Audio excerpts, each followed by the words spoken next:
Hey guys, this is John with 757 Woodworks, and I just finished hanging these French cleats on my back wall. With that being said, my clamps don't have a home right now, so let's fix it.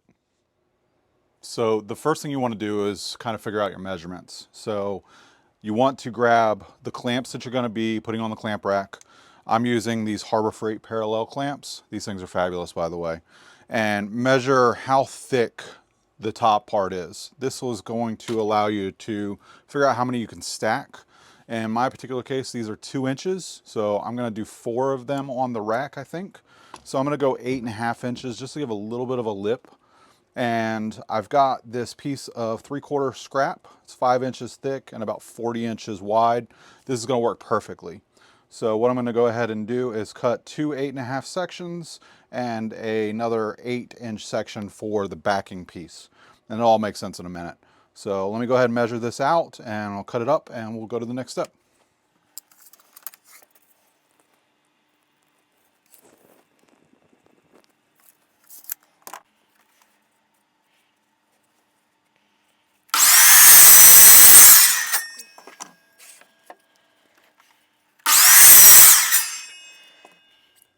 So our pieces are cut to length. The next step is to go ahead and cut the support pieces to have an angle right on the bottom here. So for the ledge, what I'm going to go ahead and do is measure 2 inches in, 2.5 inches from the top, and then basically just cut off that corner there. So.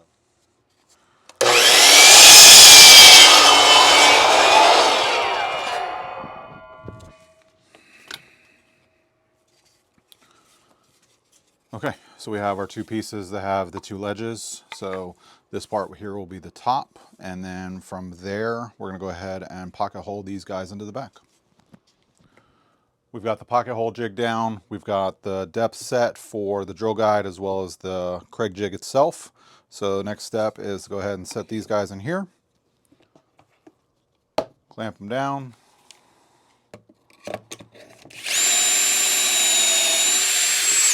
And drill our pocket holes.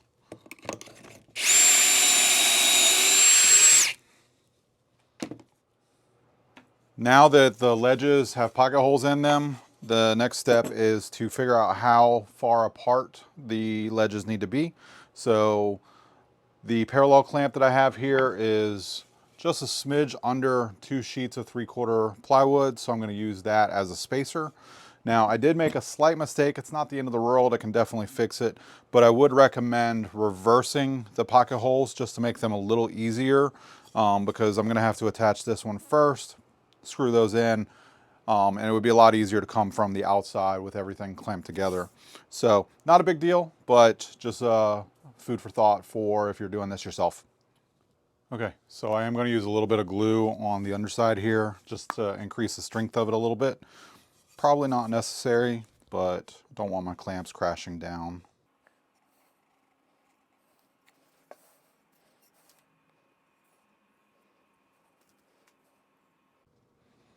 All right, and then I'm going to see if I can clamp this somehow.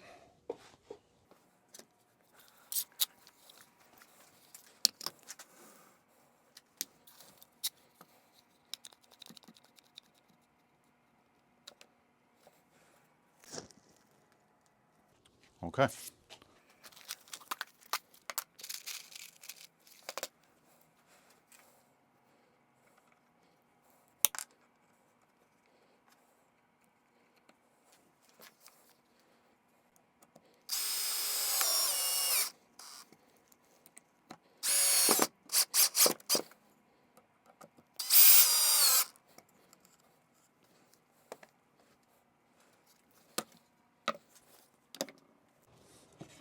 So I'm going to go ahead and put some glue on the French cleat as well, just to give it a little bit more strength.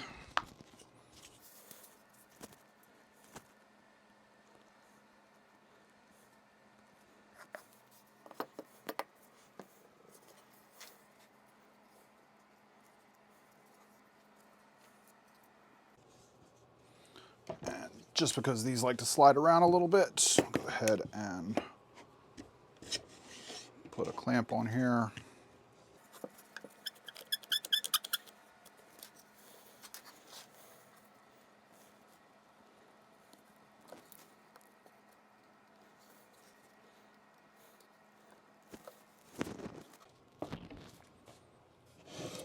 Okay, so we have the glue on the French cleat, and now we're gonna drive a couple of screws.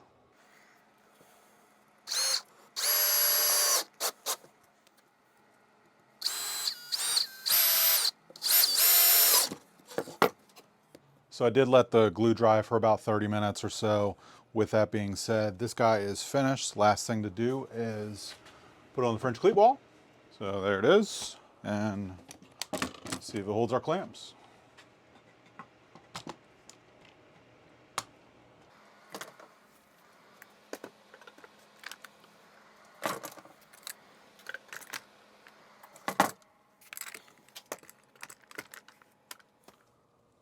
So with that, the video is finished. If you found this helpful, please like, subscribe, all the jazz.